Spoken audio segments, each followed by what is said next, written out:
Baik, bismillahirrahmanirrahim. Assalamualaikum warahmatullahi wabarakatuh.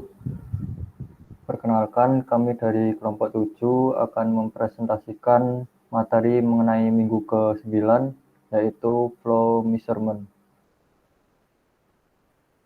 Sebelumnya, anggota kelompok dari kelompok kami yaitu ada 4 anggota. Yang pertama ada Mas Arfi Singgih Prasojo, kemudian ada Nur Muhammad, kemudian ada saya Sigit Rizky Wicaksono, dan yang terakhir ada Wahid Nur Ihsanuddin. Kemudian untuk subbabnya yaitu yang pertama ada introduction, kemudian yang kedua ada positive displacement methods, ketiga ada flow obstruction methods, yang keempat ada practical consideration for obstruction methods, yang kelima ada undersonic nozzle, yang keenam flow measurement by drag effect, dan yang ketujuh hot wire and hot film anemometers, yang kedelapan ada magnetic flow meters. Kemudian yang ke-9 ada flow visualization methods, yang ke-10 ada shadow graph, yang ke-11 ada the clearance, yang ke-12 ada the interferometer, yang ke-13 ada the laser doppler anemometer atau LDA, yang ke-14 ada smoke methods, yang ke-15 ada pressure probes, yang terakhir ada impact pressure in supersonic flow. Untuk sebab yang pertama akan dijelaskan oleh kawan saya. Yang pertama itu adalah introduction. Next. Sebelum mengawali pembahasan ini, kita harus mengetahui apa itu flow measurement atau pengukuran aliran. Pengukuran aliran itu merupakan salah satu topik mekanika fluida yang sangat penting perannya dalam kehidupan sehari-hari. Pengukuran aliran ini biasa digunakan untuk proyek penelitian terus di berbagai macam industri, di mana pengukuran tersebut membutuhkan akurasi tekanan dan pengukuran temperatur untuk menentukan output yang dihasilkan. Next. Yang selanjutnya adalah laju aliran. Laju aliran biasanya disajikan dalam satuan volume dan unit massa bergantung dari ukurannya. Adapun beberapa satuan yang biasa digunakan sebagai berikut. Contohnya 1 liter, di mana 1 liter ini merupakan 0,26417 galon sama dengan 1000 kubik cm, di mana 1 kubik foot per menit itu merupakan 0,028317 kubik meter per menit, sama dengan 471,95 kubik cm per second. Next. Yang selanjutnya positive displacement methods. Positive displacement method, metode perpindahan positif, merupakan metode atau peralatan mekanis yang digunakan untuk mengukur laju aliran volumetrik fluida, atau bisa dikatakan juga metode yang digunakan untuk mengukur flow rate gerakan fluida dengan membagi suatu ruangan media yang tetap dengan volume yang terukur. Positive displacement flow meter biasa digunakan untuk aplikasi di mana akurasi tinggi secara konsisten tidak masuk dalam aliran stabil. Next. Lalu apa sih aplikasinya digunakan positive displacement flow meter itu? Bisa digunakan untuk kilang minyak dan gas, terus pabrik kimia dan petrokimia, pabrik makanan dan minuman, terus otomotif dan penerbangan. Next. Yang selanjutnya adalah noticing this meter. Pada gambar ini dapat dilihat bahwa air memasuki sisi kiri meteran lalu dan mengenai disk yang dipasang secara eksentrik. Agar cairan bergerak melalui meteran, disk harus bergetar, di mana disk with partition itu harus bergetar atau berputar pada sumbu vertikal karena bagian atas dan bawah piringan tetap bersentuhan dengan ruang pemasangan. Sebuah partisi memisahkan ruang masuk keluar dari disk. Terus saat disk berputar, memberikan indikasi langsung dari volume cairan yang telah melewati meteran. Indikasi aliran volumetrik diberikan melalui susunan roda gigi dan register yang dihubungkan ke ulir disk. Selanjutnya, notation disk meter dapat memberikan pengukuran aliran yang andal dalam 1%, di mana selama periode waktu yang diperpanjang. Gitu. Next. Yang selanjutnya adalah rotary fan flow meter. Di mana di sini ada bagian inlet, outlet, terus rotating and centric drum, spring load fan. Pada gambar di sini, di mana schematic of rotary fan flow meter, paling-paling diberi pegas, sehingga mereka terus-menerus menjaga kontak dengan selubung meteran dengan sejumlah cairan terperangkap di setiap bagian saat drum eksentrik berputar, dan cairan ini akhirnya menemukan jalan keluarnya. Register yang sesuai dihubungkan dengan poros drum eksentrik untuk mencatat volume cairan yang dipindahkan, di mana ketidakpastian meter paling-paling 0,5%, dan meter relatif tidak sensitif terhadap viskositas karena paling-paling selalu menjaga kontak yang baik dengan bagian dalam selubung. Next. Yang selanjutnya ada gambar 7.3 merupakan gambar lobe impeller flow meter, di mana ini digunakan untuk pengukuran aliran gas atau cairan. Impeller dan casing dikerjakan dengan hati-hati sehingga akurasi tetap terjaga, di mana fluida yang masuk terperangkap di antara dua rotor dan disalurkan ke outlet sebagai akibat dari rotasinya. Lalu jumlah putaran rotor merupakan indikasi dari laju aliran volumetrik. Next.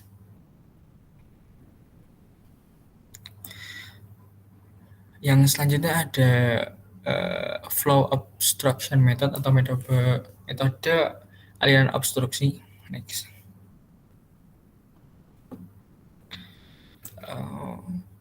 Flow obstruction method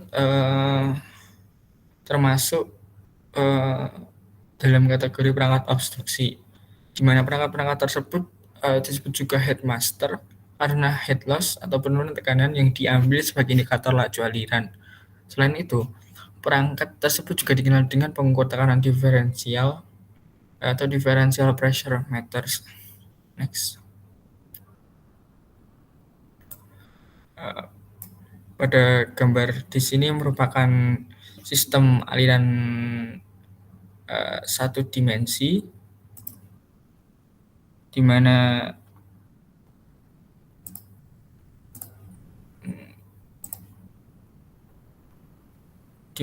aliran itu mengalir dari arah kiri ke kanan dengan mulut lubang yang berbeda, di mana mulut lubang saat U1 itu lebih besar dan U2 itu lebih kecil, sehingga memiliki tekanan yang besar. Next.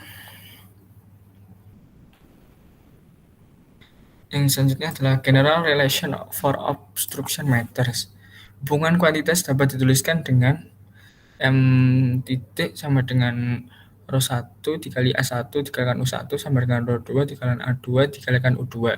Apabila alirannya adiabatik sekaligus tanpa gesekan dan fluida tidak dapat dimamatkan, maka persamaan Bernoulli dapat dituliskan sebagai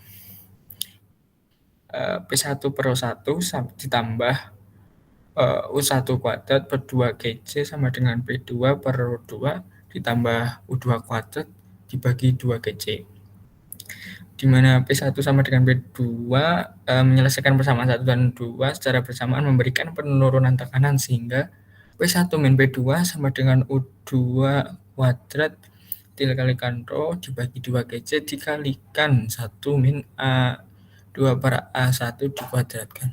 Next. Lalu laju aliran volumetrik dapat dituliskan sebagai berikut, di mana Q sama dengan A2 dikalikan U2 sama dengan A2 dibagi 1 min A2 dibagi A1 lalu dikuadratkan dikalikan dengan akar 2GC dibagi Rho dikalikan P1 min P2. Lalu dengan keterangan seperti pada di bawah ini. Next.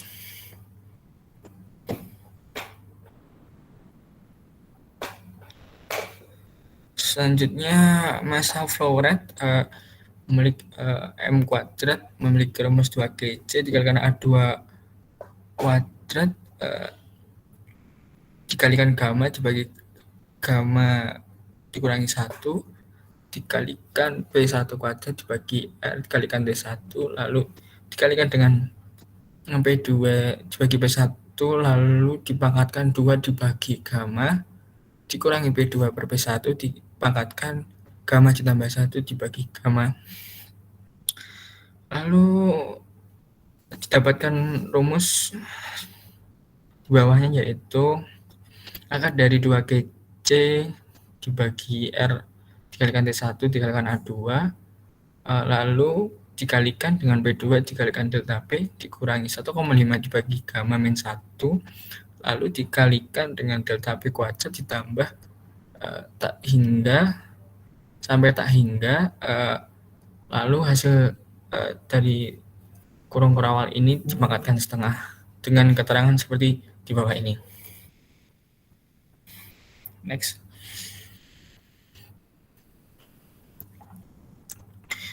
Di bawah ini merupakan 3 tipikal obstruksi meter skema dengan Venturi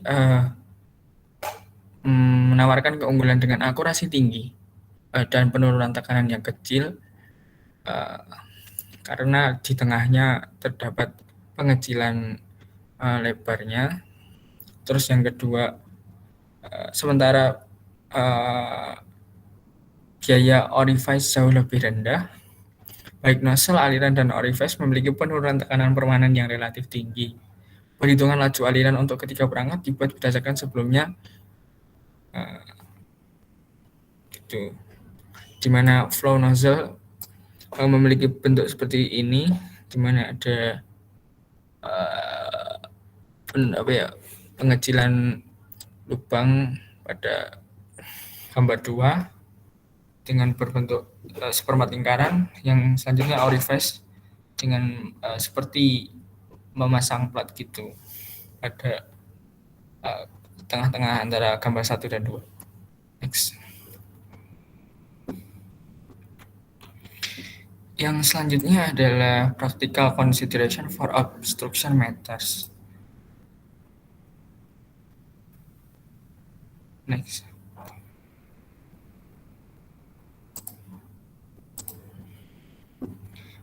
Yang selanjutnya adalah rekomendasi properties proportion of Venturi tubes, di mana konstruksi meter penghalang telah distandarisasi oleh ASCM, di mana ASCM itu American Society of Mechanical Engineer. Terus proporsi tabung Venturi yang direkomendasikan ditunjukkan seperti pada gambar di sini. Lalu perhatikan bahwa keran tekanan terhubung ke manifold yang mengelilingi bagian hulu dan tenggorokan tabung. Lalu manifold ini menerima sampling tekanan di sekitar bagian sekitar sehingga diperoleh nilai rata-rata yang baik. Di mana keterangannya seperti pada gambar di bawah ini. Next. Yang selanjutnya recommended proportions of the ASME long radius flow nozzle. Itu merupakan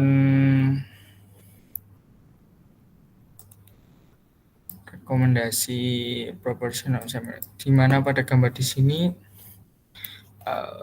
semakin cara untuk apa ya, menaikkan tekanan itu dengan mengecilkan permukaan pada akhir gitu, dimana dapat dilihat dengan D-nya itu semakin kecil pada saat diameternya semakin besar, lalu akan mengecil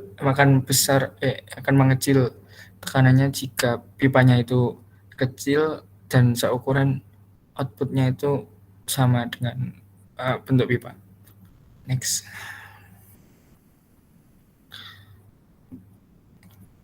Lalu selanjutnya rekomendasi location of pressure taps for use with concentric thin plate square and edge orifice.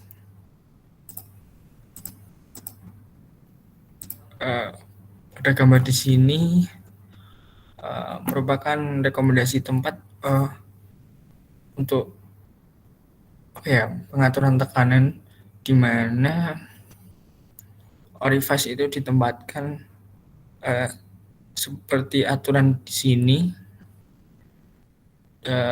agar mendapatkan tekanan yang kita inginkan gitu. Next. Yang selanjutnya adalah flow coefficient for concentric orifice in pipes, di mana rasio diameter orifice-nya itu semakin besar, maka flow coefficient-nya semakin besar juga. Seperti pada gambar ini dapat dilihat pada rasio diameter 0,1 mendapatkan flow coefficient 0,6, lalu pada 0,8 diameternya mendapatkan flow coefficient sebesar 85, akan memiliki grafik yang naik gitu. Next. Berbagai koefisien aliran di plate sebagai fungsi bilangan Reynolds yang didefinisikan sebagai RE sama dengan rho dikalikan U MD dibagi mu dengan rho merupakan densitas fluida, mu merupakan viskositas dinamis, UM merupakan kecepatan aliran rata-rata dengan D diameter bagian tertentu. Terus UM dapat dihitung dengan aliran massa dengan M titik di atasnya sama dengan rho UM dikalikan AC, di mana AC merupakan luas penambang aliran, di mana UM diukur untuk menambang lingkaran, AC sama dengan PD kuadrat dibagikan 4. Next. Yang selanjutnya akan dibacakan oleh teman saya.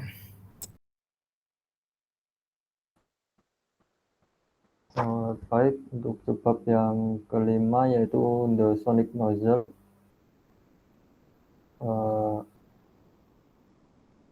Apa sih sonic nozzle itu? Yaitu ketika laju aliran cukup tinggi, perbedaan tekanan menjadi cukup besar, dan akhirnya kondisi aliran sonik dapat dicapai pada area aliran minimum.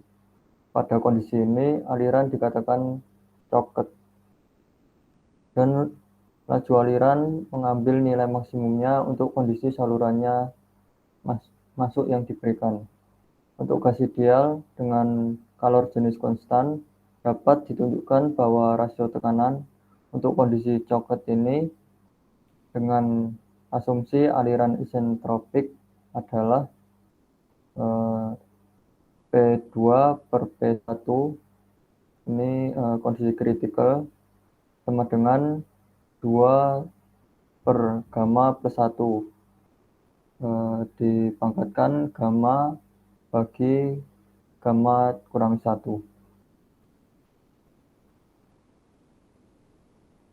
Pada rumus di atas atau pada slide sebelumnya, rasio tersebut disebut rasio critical pressure. Rasio ini dimasukkan ke persamaan kondisi tekanan tetap dan panas spesifik, kemudian menghasilkan persamaan laju aliran massal, yaitu M dot sama dengan A2 dikali P1 dikali akar 2GC dibagi R dikali T1, kemudian dikali kurung buka gamma dibagi gamma plus 1, dan dikali dalam kurung 2 per gamma plus 1, dan dipangkatkan 2 per gamma kurang 1, dan kurung tutup dipangkatkan setengah. Persamaan di atas digunakan pada nozzle ketika diketahui rasio tekanan tetap, yaitu P1 per P2 kurang dari nilai kritikal. Kemudian untuk subbab yang keenam, yaitu flow measurement by drag effect. Yang pertama itu ada rotameter. Rotameter adalah perangkat pengukuran aliran yang sangat umum digunakan dan ditunjukkan secara skematis pada gambar berikut.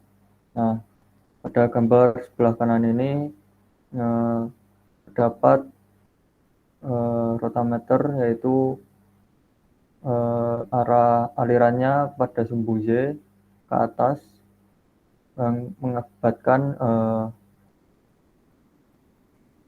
benda ini mengambang atau melayang yang disebut bob. Kemudian diketahui juga diameter rotameter ini. Aliran memasuki bagian bawah tabung vertikal, meruncing, dan menyebabkan bob atau mengambang untuk bergerak ke atas. Nah, bob ini akan naik ke titik di mana dalam tabung, seperti bahwa gaya hambat hanya seimbang dengan gaya berat dan gaya apung. Posisinya bob dalam tabung kemudian diambil sebagai indikasi laju aliran. Perangkatnya kadang-kadang disebut meter area karena ketinggian bob bergantung pada daerah lingkaran tersebut dan tabung kaca meruncing. Namun meteran ini beroperasi pada prinsip fisik drag.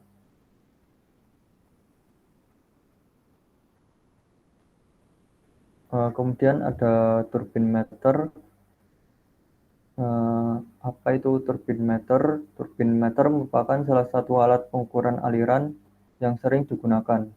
Aliran masuk ke dalam turbin yang berupa tabung dengan baling-baling di dalamnya. Aliran masuk dan mendorong baling-baling sehingga baling-baling dapat berputar. Setiap putaran dari turbin dijadikan indikasi dalam pengukuran. Nah, berikut ini skema dari turbin meter.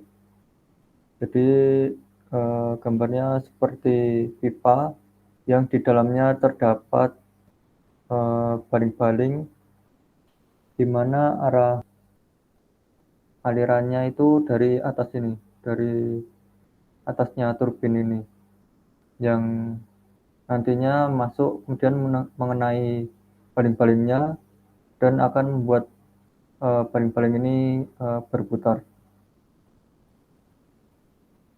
Nah, hasil dari perputaran ini akan menjadi indikasi dalam suatu pengukuran.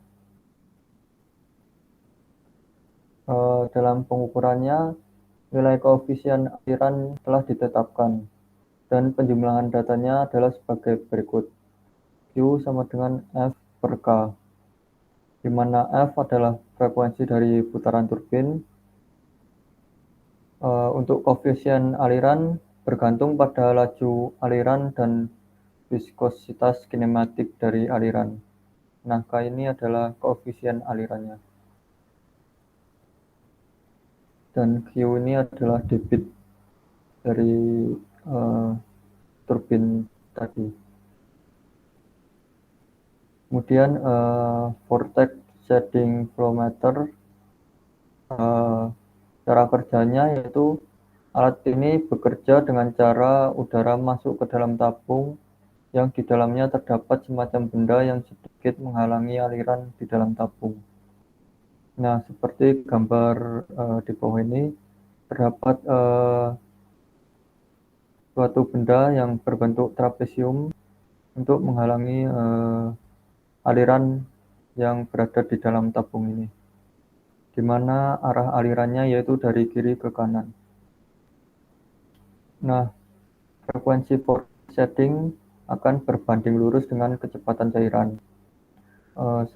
Sensor piezoelektrik yang dipasang di dalam vortex shader akan mendeteksi vortisitas, dan rangkaian amplifikasi berikutnya dapat digunakan untuk menunjukkan apakah aliran sesaat atau aliran total selama interval waktu yang dipilih.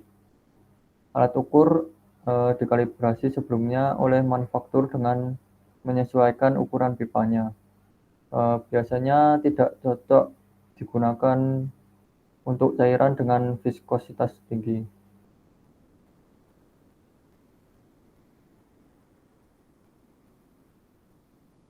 Parameter aliran yang mengatur vortex shader didefinisikan sebagai berikut, yaitu S sama dengan Fs dikali D dibagi dengan U, di mana Fs adalah frekuensi shading, dan D adalah diameter, dan U adalah velocity atau kecepatan. Kemudian yang berikutnya ada ultrasonic flow meter. Alat ini yaitu ultrasonic flow meter menggunakan prinsip Doppler, di mana sinyal frekuensi ultrasonik dikenakan ke cairan, benda padat, gelembung, ataupun benda diskontinu dalam cairan akan memantulkan frekuensi ultrasonik dan dikembalikan ke reseptor sinyal. Nah, seperti pada gambar di bawah ini, arah alirannya yaitu dari kiri ke kanan, di mana nantinya akan digunakan sinar ultrasonik yang dipancarkan ke cairan, dan cairan nanti akan memantulkan atau mengembalikan gelombang tadi ke reseptor atau penerima sinyal, dan nantinya dari transmitter atau reseptor sinyal akan memberitahukan hasil dari pengukuran tadi. Kemudian ada laminar flow meter. Di sini alatnya seperti tabung, di mana luas aliran untuk masuk sama dengan luas area pada jalan keluar cairan, di mana pada arah masuk atau luas area masuknya itu yaitu dengan tekanan P1, kemudian pada area keluarnya yaitu P2, dan jalan alirannya yaitu dari kiri ke kanan. Apabila aliran laminar dapat dipastikan, laju aliran menjadi fungsi langsung dari perbedaan tekanan. Apabila tabung cukup kecil, aliran laminar dapat diatur. Terdapat kehilangan masuk dan keluar yang terjadi pada rangkaian tabung. Kehilangan ini bergantung pada konfigurasi geometrik partikular pada rangkaian tabung dan instalasi tabung tersebut. Apabila aliran di saluran bersifat laminar, Laju aliran volumetrik terpengaruh dengan penurunan tekanan dengan rumus U sama dengan PD pangkat 4 dikali P1 dikurangi P2. Kemudian dibagi dengan 128 dikali mu dikali L.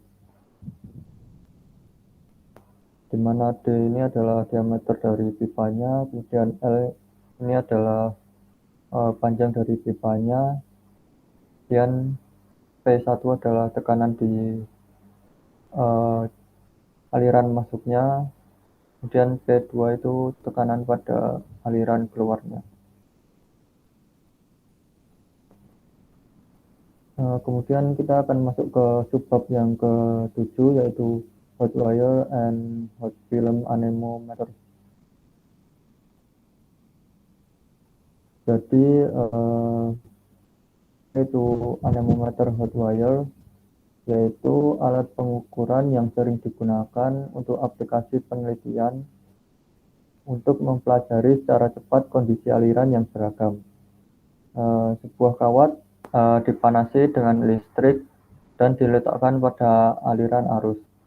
Laju perpindahan panas dari kawat dapat dinyatakan dalam bentuk Q sama dengan dalam kurung A plus B dikali U pangkat 0,5 kurung tutup, dan dalam kurung TW dikurangi T tak hingga, di mana TW di sini adalah wire temperature dan Theta hingga ini free steam temperature of fluid, dan O di sini adalah fluid velocity, dan A dan B ini adalah constant obtain from calibration of the device.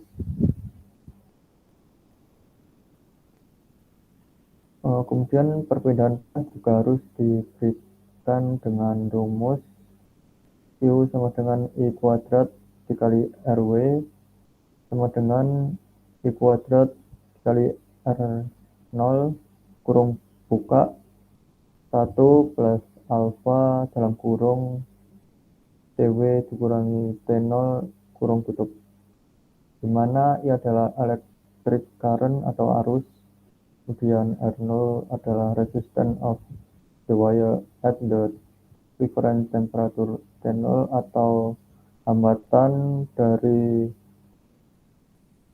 kawat saat temperaturnya T0, dan alfa adalah temperatur coefficient of resistance atau koefisien temperatur dari hambatan. Untuk pengukuran kawat panas disambungkan ke rangkaian jembatan seperti pada gambar di bawah ini, yaitu pada sebelah kiri itu ada kawat, 2 buah kawat, paling kiri, yang paling kiri. Kemudian arus ditentukan dengan mengukur penurunan voltase di resisten standar. Resisten standar ini ditentukan dari rangkaian jembatan. Untuk pengukuran keadaan tetap, kondisi 0 mungkin digunakan, sementara output osiloskop mungkin digunakan untuk pengukuran sementara. Nah, ini pada gambar di bawah ini ada suatu rangkaian di mana dilakukan pengukuran, di mana meletakkan 2 kawat panas.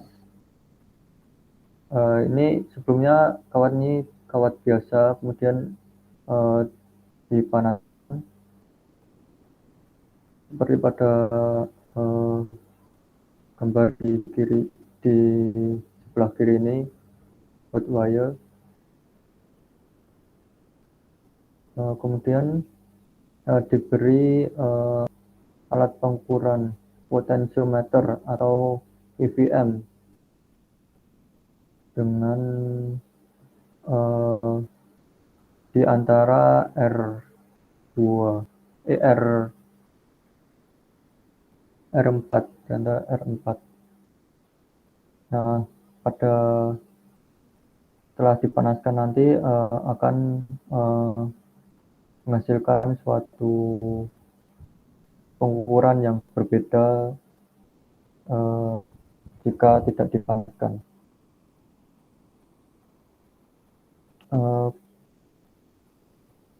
Kemudian sebab yang ke-8 yaitu magnetic flow meter.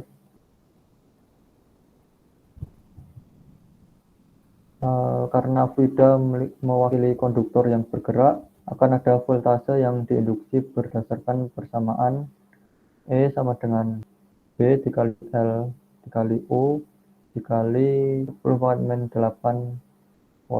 volt.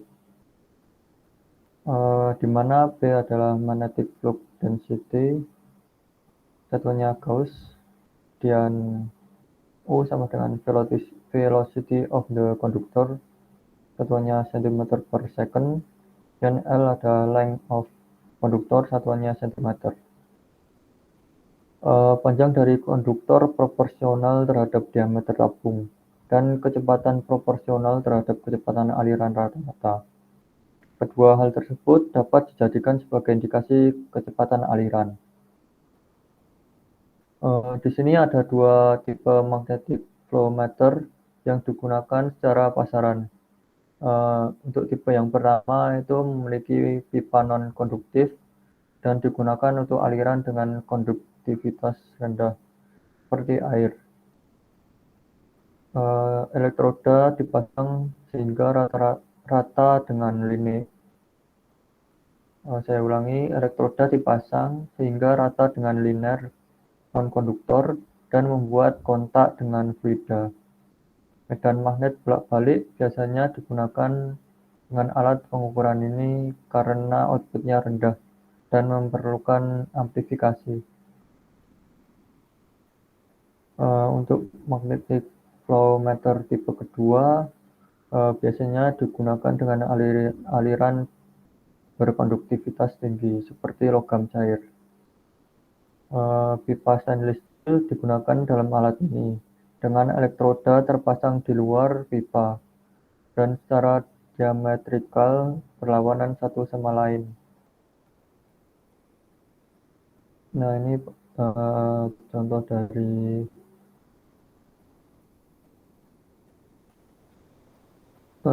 magnetic flow meter, di mana di sini ada dua buah elektroda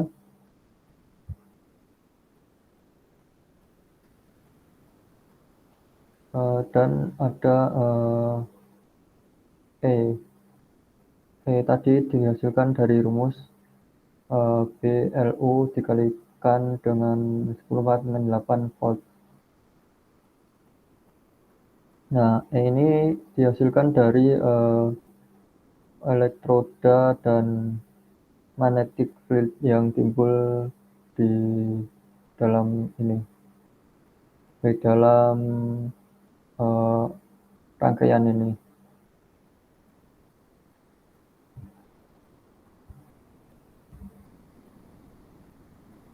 Kemudian untuk sebab yang ke-9 akan dijelaskan oleh rekan saya. Oke, selanjutnya yaitu sebab ke-9, Flow Visualization Methods. Flow Visualization Methods atau metode visualisasi aliran adalah subjek yang rumit dengan banyak area yang belum menghasilkan teknik analisis yang tepat. Karena pada dasarnya masalah pengukuran aliran ini tidak selalu sederhana dan tepat karena kurangnya hubungan analitis yang digunakan untuk perhitungan dan reduksi data eksperimen. Interpretasi data yang melibatkan turbulensi atau pengukuran lapisan batas yang rumit, viskos, dan efek gelombang kejut tidaklah mudah. Seringkali ini aliran dapat berubah sebagai akibat dari probe yang dimasukkan untuk mengukur profil tekanan, kecepatan, dan suhu sehingga eksperimentalis ini tidak yakin tentang efek yang telah diukur. Sehingga visualisasi aliran dengan metode optik menawarkan keuntungan bahwa ketika dijalankan dengan benar tidak mengganggu aliran fluida, dan dengan demikian memberikan alat tambahan kepada eksperimen untuk digunakan bersama dengan perangkat pengukuran lainnya. Metode ini dapat digunakan untuk yang pertama, yaitu pengukuran parameter aliran yang penting dengan tepat. Yang kedua, hanya fungsi untuk memberikan informasi kualitatif mengenai perilaku aliran secara keseluruhan. Next. Pada gambar di samping merupakan gambar efek optik dasar yang digunakan untuk visualisasi aliran.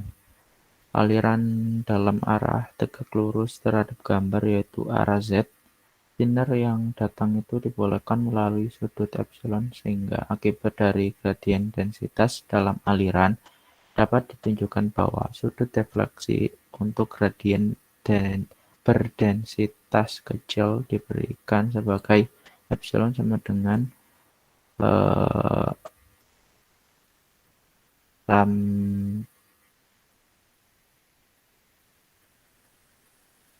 epsilon sama dengan lambda per N1 dN per dy, yaitu sama dengan Y1 atau L beta per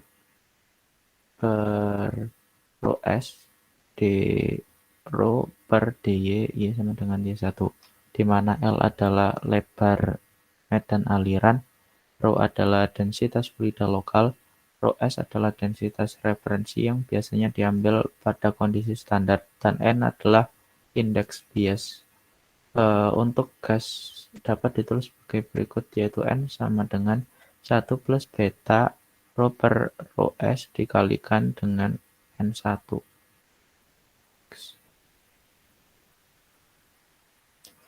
Yang sebab 10 yaitu pseudograph.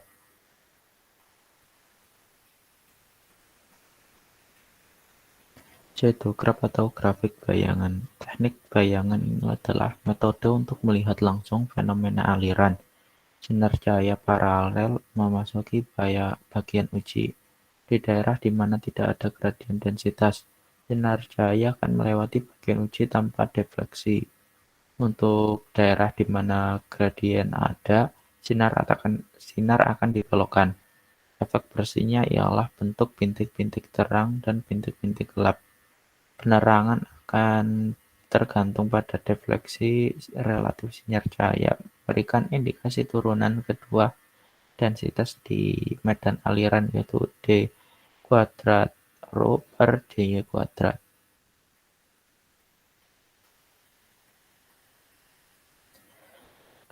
Untuk pseudograph sendiri, alatnya seperti yang ada gambar di samping ini. Pseudograph adalah alat optik yang sangat sederhana dan efeknya dapat dilihat dalam beberapa fenomena sehari-hari hanya dengan menggunakan mata telanjang dan pencahayaan ruang lokal. Untuk grafik bayangan sendiri berguna untuk melihat daerah aliran turbulen, dan metode ini juga dapat digunakan untuk menetapkan lokasi gelombang kejut dengan presisi yang tinggi.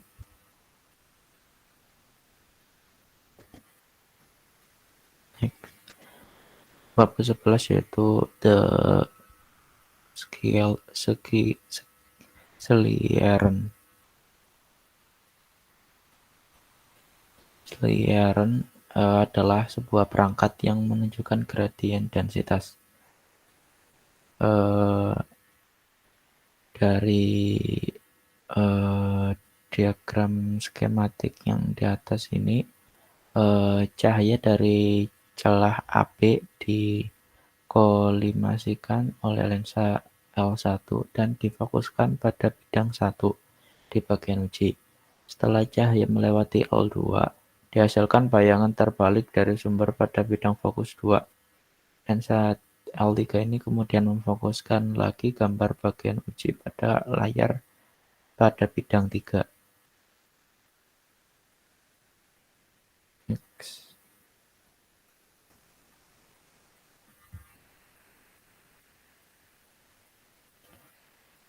Pada gambar di samping, tinggi total gambar sumber adalah Y dan bagian yang tidak dicegat oleh tepi pisau adalah Y1. Sehingga dengan demikian ini penerangan umum pada layar 1 sebanding dengan Y1. Perpindahan sudut pensel cahaya pada bidang 1 adalah epsilon.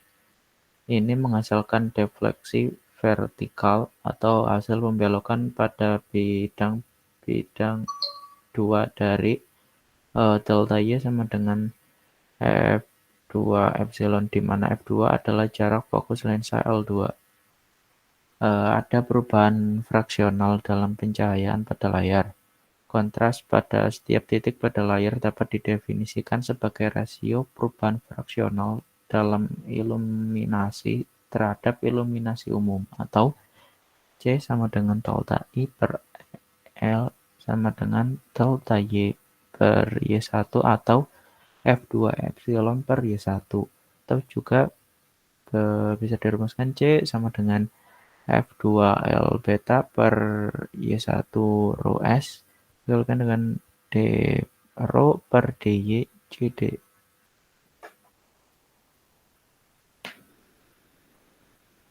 Nah,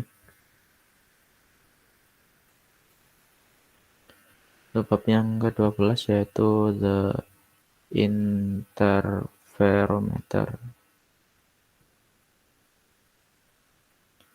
Interferometer, pada gambar di atas merupakan skema interferometer Manchester. Jadi sumber cahaya ini dikolimasikan melalui lensa L1 ke plat splinter S1. Plat ini memungkinkan separuh cahaya ditransmisikan ke cermin M2, sementara separuh lainnya dipantulkan ke cermin M1. Balok 1 melewati bagian uji, sedangkan balok 2 ini menempuh jalur alternatif dengan panjang yang kira-kira sama. Kedua balok disatukan lagi dengan menggunakan plat splinter S2 dan akhirnya difokuskan pada layar.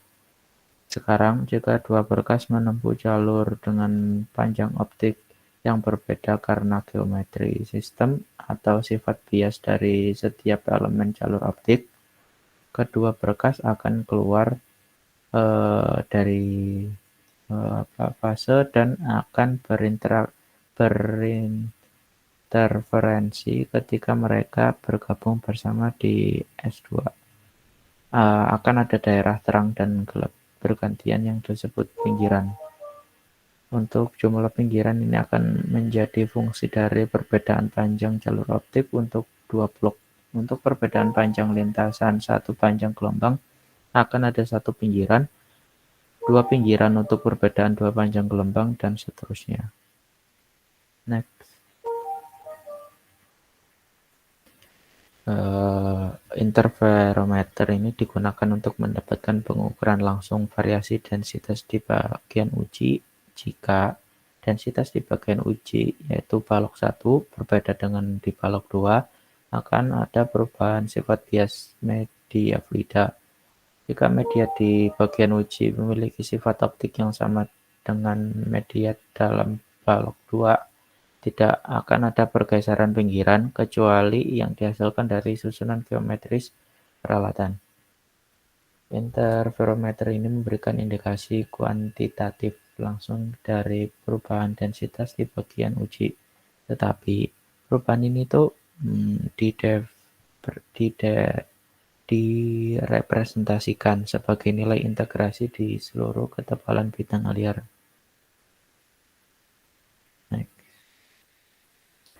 Perpindahan jalur optik di bagian uji yang dihasilkan dari perubahan indeks bias adalah delta L itu sama dengan L kurang N min N0, di mana L ini adalah ketebalan medan aliran di bagian uji. Dengan menggunakan persamaan sebelumnya yang ada di sebab ke-9 tadi itu, perubahan jalur optik mungkin terkait dengan perubahan densitas gas dengan delta L sama dengan beta L kalikan dengan rho min rho 0 per rho S. Untuk jumlah pergeseran pinggiran N ini kemudian diberikan oleh N sama dengan delta R per lambda sama dengan beta L per lambda dikalikan dengan rho min ρ0/ps, di mana lambda sendiri adalah panjang gelombang cahaya. Next. Untuk subbab yang ke-13 yaitu ada the laser Doppler anemometer atau LDA. The laser Doppler anemometer atau LDA adalah efek Doppler itu perubahan frekuensi dari sebuah gelombang dalam kaitannya dengan pengamat yang bergerak relatif terhadap sumber gelombang. Untuk yang kedua, air harus berisikan penguter yang bisa menyebarkan beam. Next, untuk kelebihan dan kekurangan sendiri yaitu yang pertama ada berbagai ketentuan dalam pengoperasiannya. Yang kedua, untuk tahap kalibrasi yang dibilang sulit, membutuhkan kesabaran dan memerlukan pengetahuan khusus. Yang ketiga merupakan alat ukur yang bisa dibilang absolut. Keempat, yang terakhir yaitu membutuhkan berbagai peralatan atau biaya. Next. Untuk subbab selanjutnya akan dijelaskan oleh rekan saya. Yang selanjutnya adalah smoke methods.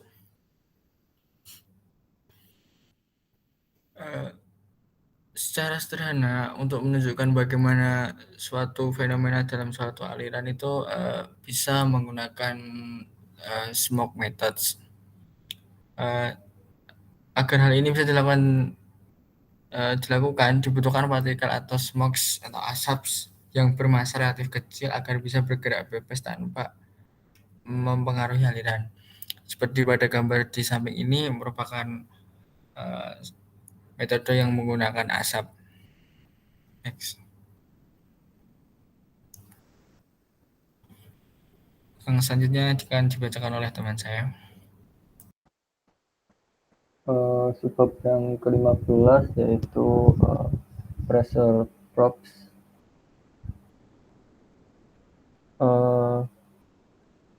Berbagai instrumen pengukur tekanan yang sudah dibahas di atas merupakan alat ukur untuk mengukur total flow rate.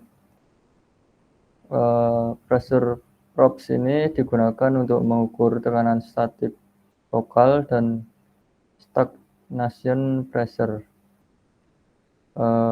dengan rumus yaitu P0 per P taingga sama dengan dalam kurung 1 plus gamma kurangi 1 bagi 2 kemudian dikali dengan M taingga dikuadratkan. Kemudian itu tadi dipangkatkan Y dibagi gamma maksud saya dipangkatkan gamma dibagi gamma dikurangi 1. Untuk M kurang dari 1 persamaan diasumsikan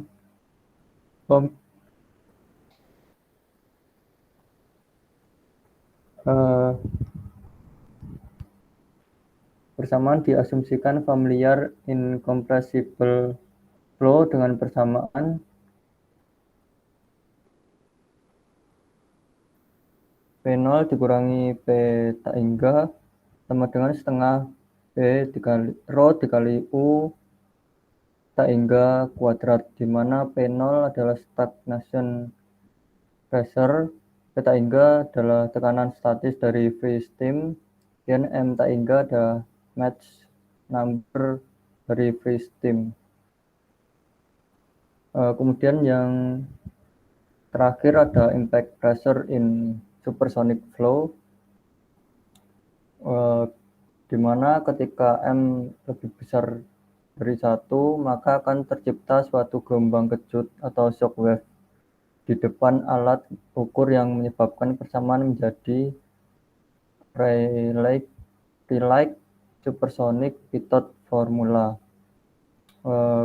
Yang rumusnya di bawah ini P taingga per P02 sama dengan kurung kurawal buka,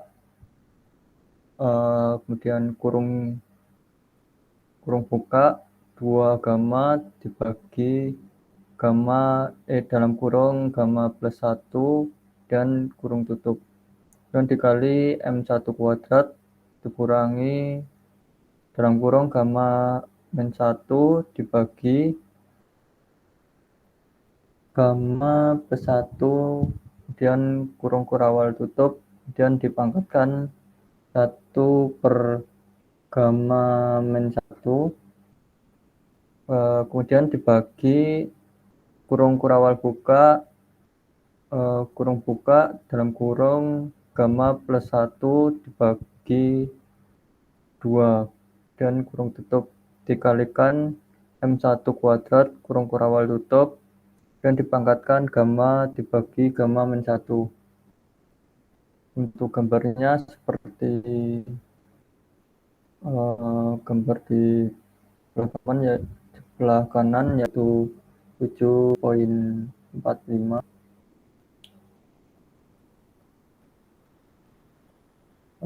Sekian dari kelompok 7. Apabila ada kesalahan, kami mohon maaf. Wassalamualaikum warahmatullahi wabarakatuh.